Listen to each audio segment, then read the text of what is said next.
საქართველოს საფრთხე საკუთარ თავზე გამოსცადა, თუმცა უსაფრთხოების არამხოლოდ მომხმარებელი მიმწოდებელიც არის და ამის დასტურად ავღანეთში დამატებით ძალებს გაგზავნის.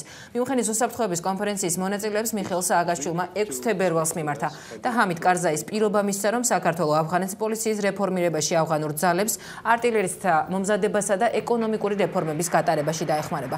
უსაფრთხოების ჭრილში მიხეილ სააკაშვილმა რუსეთთან ურთიერთობაზეც ისაუბრა და ეს ქვეყანა შეიარაღების შესახებ შეთანხმების დარღვევაში დაადანაშაულა. პრეზიდენტის რუსეთმა საქართველოს ოკუპირებულ ტერიტორიებზე მძიმე შეიარაღება განათავსა, რაც არამხოლოდ საქართველოს მთელი რეგიონის უსაფრთხოებას ეჭვქვეშ აყენებს. პრეზიდენტის თქმით, ევროპამ და ამერიკის შეერთებულმა შტატებმა რუსეთი უნდა აიძულოს მოლაპარაკების მაგიდასთან დაჯდეს.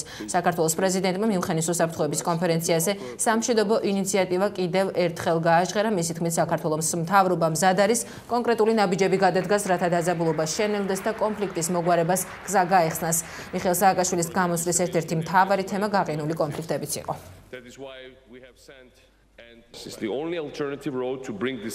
საქართველოს ავღანეთის დასახმარებლად ჰელმანდის პროვინციაში 1000 კაციანი კონტინგენტი ყავს გაგზავნილი. ჩვენ კონტინგენტის გაზრდას კიდევ გეკმავთ. ეს ყველაფერი იმისთვის კეთდება, რომ ავღანელ ხალხს მშვიდობის დამყარებაში დავეხმაროთ საქართველოსთვის, რომლის მოსახლეობა 4,7 მილიონია და რომლის ტერიტორიების გარკვეული ნაწილი ისევ ოკუპირებულია. მსგავსი ძალისხმევა კიდევ ერთხელ ხაზს უსვამს ჩვენს მზადყოფნას გავაგრძელოთ საერთაშორისო უსაფრთხოება. ჩვენ განვახორციელოთ რეფორმების სამართალდამცველ სისტემაში, ეკონომიკაში. ჩემი მესიჯი მარტივია.